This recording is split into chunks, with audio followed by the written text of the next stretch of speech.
Letter 531 by Charles Lamb. April 30, 1831. Ver bone, recepi litteris tuas amicissimas, et in mentem venit responsuro mihi, vel raro, vel nunquam, inter nos intersetis Latinam linguem, organum rescribendi, loquendiv. Epistoli tui, Plinianis elegantiis, super quad tremulo deceit referti, tam verbis Plinianis idio abhorrent, ut nivosum quamquam Romanam silicet haber vidaris, quam ad canem, ut aiunt, rejecter possus. Forsan disutudo Latinasandi ad vernaculum linguam usitandum, plusquam opus sit, coegit. Per adagio quidem nota, et in or omnium per vulgata, ad Latinitatis perditi, recuperationum revocer t institui. Felis in abaco est, et eager vidit. Omni quad splendit nequaquem orum puts, imponas equo mendicum, equitabit idem ad diabolum, fur commoda fur prenditor.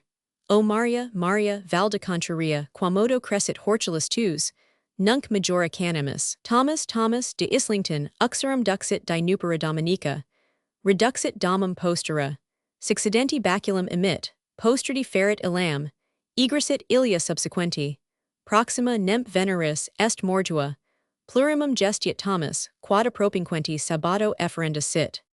Horner quidem Johannulus in angulo sedabat, ardacrias quastum deglutions. Inserit policies, pruna nana evelins, et magna voce exclamavit de boni, quam bonus puer fio. Diddle diddle dumpkins, mus unicus filius Johans cubitum ivit, integris braxus, caliga una tantum, indutus, diddle diddle, etc. de capo.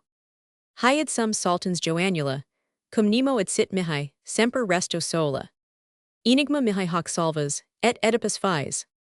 Qua ration assimilandus sit equus tremulo. Quip cui tota communicatio sit per he et ne, juxta concilium alud dominicum, fiat omnes communicatio vestra ye et ne. In his nugis carum diem consum, dum in vigilo validudini cariris nostras emi, qui apud nos gem judum egrotat. Salver vos jubit mecum Maria me, ipsa integra valetudine. Ob agro infeldient statum, Aprilis nescio quibus calendis davus sum, non calendarius. P.S. Perdita in toto est billa reformatura. Mr. Stephen Gwynn gives me the following translation. Good sir, I have received your most kind letter, and it has entered my mind as I began to reply, that the Latin tongue has seldom or never been used between us as the instrument of converse or correspondence. Your letters, filled with Plinian elegancies, more than becomes a Quaker, are so alien to Pliny's language that you seem not to have a word, that is, a Roman word, to throw, as the saying is, at a dog. Perchance the disuse of Latinizing had constrained you more than is right to the use of the vernacular. I have determined to recall you to the recovery of your lost Latinity by certain well-known adages common in all mouths. The cat's in the cupboard and she can't see. All that glitters is not gold. Set a beggar on horseback and he'll ride to the devil. Set a thief to catch a thief. Mary, Mary, quite contrary, how does your garden grow? Now let us sing of weightier matters. Tom, Tom of Islington, wed a wife on Sunday. He brought her home on Monday, bought a stick on Tuesday, beat her well on Wednesday. She was sick on Thursday, dead on Friday. Tom was glad on Saturday night to bury his wife on Sunday. Little Jack Homer sat in a corner, eating his Christmas pie. He put in his thumb and drew out a plum, and cried, "Good heavens, what a good boy am I!"